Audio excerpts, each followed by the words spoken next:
40% commission ಆರೋಪ ಮಾಡಿದ್ದು ಕೆಂಪಣ್ಣ. ಹೀಗಂತ ಸಿಎಂ ಬಾಗಲಕೋಟೆಯಲ್ಲಿ ಹೇಳಿಕೆಯನ್ನ ಕೊಟ್ಟಿದ್ದಾರೆ. ಕೆಂಪಣ್ಣ ಆರೋಪ ಇಟ್ಕೊಂಡು ನಾವು ಆರೋಪಿಸಿದ್ವಿ, ಕಮಿಷನ್ ಮಾಡಿದ್ವಿ, ಅದರ ರಿಪೋರ್ಟ್ ಅನ್ನ ನೋಡಿಲ್ಲ, ಅನೇಕ ವಿಚಾರಗಳು ಸಾಕ್ಷ್ಯ ಸಿಗದೇನೆ ವಜಾ ಆಗುತ್ತೆ, ಹಾಗಂತ ತಪ್ಪೇ ಆಗಿಲ್ಲ ಅಂತ ಅಲ್ಲ ಅಂತ ಸಿಎಂ ಹೇಳಿದ್ದಾರೆ. ಒಂದು ಮರ್ಡರ್ ಆಗಿರುತ್ತೆ, ಖುಲಾಸೆ ಆಗ್ತಾರೆ, ಹಾಗಂದ್ರೆ ಮರ್ಡರ್ ಆಗಿರಲ್ವಾ? ಸಿದ್ದರಾಮಯ್ಯ ಈ ರೀತಿಯಾಗಿ ಪ್ರಶ್ನೆಯನ್ನ ಮಾಡಿದ್ದಾರೆ. ಕೆಂಪಣ್ಣವರ ಆರೋಪದ ಮೇಲೆ ಈ ಸರ್ಕಾರ ತಗೊಳ್ತದೆ ಅಂತೇಳಿ ನಾವು ಆರೋಪ ಮಾಡಿದ್ದು, ಗೊತ್ತಾಯ್ತಾ? ಅದ್ರ ಮೇಲೆ ಒಂದು ಕಮಿಷನ್ ಮಾಡಿದ್ದು. ಅದ್ರ ರಿಪೋರ್ಟ್ ನೋಡಿಲ್ಲ ನಾನು. ರಿಪೋರ್ಟ್ ನೋಡಿದ ಮೇಲೆ ಕಾಮೆಂಟ್ ಮಾಡ್ತೀನಿ. ಅನೇಕ ವಿಚಾರಗಳು ಸಾಕ್ಷಿಗಳ ಇಲ್ದೇನೆ ವಜಾ ಆಯ್ತವೆ. ಹಾಗಂತ ಅರ್ಥ ತಪ್ಪೇ ಆಗಿಲ್ಲ ಅಂತಲ್ಲ ಅರ್ಥ. ಈಗ ಮರ್ಡರ್ ಆಗಿರ್ತದೆ, ಎಲ್ರಿಗೂ ಖುಲಾಸೆ ಆಗ್ಬಿಡ್ತದೆ. ಮರ್ಡರ್ ಆಗಿರಲ್ವಾ? ಮತ್ತೆ ಸಾಕ್ಷಿಗಳಿಲ್ಲ ಅಂತ ಖುಲಾಸೆ ಆಗಿರ್ತದೆ. ಒಂದು ಕೇಸ್ನಲ್ಲಿ ವಜಾ ಆಗ್ಬಿಟ್ಟ ತಕ್ಷಣ ತಪ್ಪೇ ಆಗಿಲ್ಲ ಅಂತಲ್ಲ, ತಪ್ಪಾಗಿರ್ತದೆ, ಪ್ರೂವ್ ಆಗಿರಲ್ಲ. ನಾನು ಲಾಯರ್ ಆಗಿದ್ದವನು, ಗೊತ್ತಾಯ್ತಾ? ಅನೇಕ ಕೇಸ್ಗಳು ಅಕ್ಯೂಟ್ ಆಗ್ತವೆ. ಯಾಕೆ ಅಕ್ಯೂಟ್ ಆಗ್ತವೆ? For want of evidence. ಯಾಕಂದ್ರೆ ನಮ್ಮ ಕ್ರಿಮಿನಲ್ ಪ್ರೊಸೀಜರ್ ಕೋಡ್ ನಲ್ಲಿ ಇದರಲ್ಲಿ ಜುರಿಸ್ಪ್ರುಡೆನ್ಸ್ ನಲ್ಲಿ ಏನ್ ಹೇಳಿದ್ದಾರೆ ಅಂತಂದ್ರೆ, benefit of doubts should go to accused person. ಏನಂತ ಹೇಳಿದ್ದಾರೆ?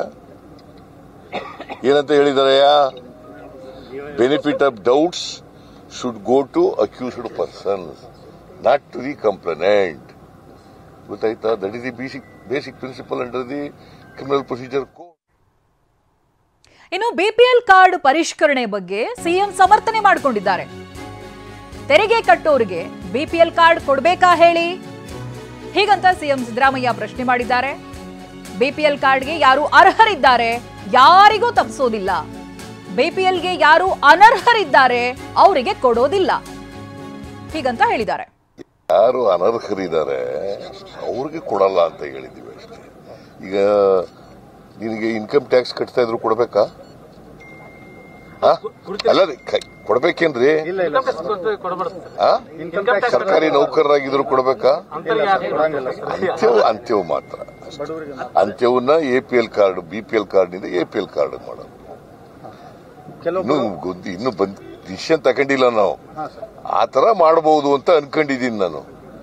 ಇನ್ನು ಫುಡ್ ಡಿಪಾರ್ಟ್ಮೆಂಟ್ ಇಂದ ಕ್ಯಾಬಿನೆಟ್ಗೆ ಬಂದಿಲ್ಲ, ನಂಬರ್ 1. ನಂಬರ್ 2, ಆತರ ಏನಾರ ಮಾಡಿದ್ರೆ ಯಾರು ಅರ್ಹರಿದ್ದಾರೆ ಅವರು ಕೊಡಬೇಕು, ಯಾರು ಅನರ್ಹರಿದ್ದಾರೆ ಅವರು ತೆಗೆದಾಕ್ಬೇಕು ಅಷ್ಟೇ. ಕೆಲವೊಂದೀಗ ಅರ್ಹರಿದ್ದವ್ರು ಕ್ಯಾನ್ಸಲ್ ಆಗಿದೆ ಅನ್ನುವಂತ ನಿನ್ನೆ ಗೊತ್ತಾಗಿದೆ. ಇಲ್ಲ, ಅರ್ಹರಿದ್ರೆ ಕೊಟ್ಟೇ ಕೊಡ್ತೀವಿ. ಅರ್ಹರಿದ್ರೆ ಯಾರಿಗೂ ತಪ್ಪಿಸಲ್ಲ. ನಾನು ಬಹಳ ಕಟ್ಟುನಿಟ್ಟಿನ ಇನ್ಸ್ಟ್ರಕ್ಷನ್ಸ್ ಅನ್ನ ಕೊಟ್ಟಿದ್ದೇನೆ ಫುಡ್ ಅಂಡ್ ಸಿವಿಲ್ ಸಪ್ಲೈಸ್ ಡಿಪಾರ್ಟ್ಮೆಂಟ್ನವ್ರಿಗೆ. ಯಾರು ಅರ್ಹರಿದ್ದಾರೆ ಅವ್ರು ಯಾರು ಕೂಡ ಕೈ ಬಿಡಬಾರ್ದು. ಅನರ್ಹರನ್ನ ರದ್ದು ಮಾಡ್ತಿರಲ್ಲ, ರದ್ದು ಮಾಡಿದವರಿಗೆ ಗೃಹಲಕ್ಷ್ಮಿ ಯೋಜನೆ ಈ 2,000 ರೂಪಾಯಿ ಕಟ್ಟಾಗುತ್ತಾ ಏನ್ ಸರ್? ನೋಡಪ್ಪ, ಯಾರು ಈಗ ಅದಕ್ಕೆ ಬೇರೆ ಇದಿದಾವೆ, ಮಾನದಂಡಗಳಿದ್ದಾವೆ. ಯಾರಿಗೆ? ಗೃಹಲಕ್ಷ್ಮಿಗೆ.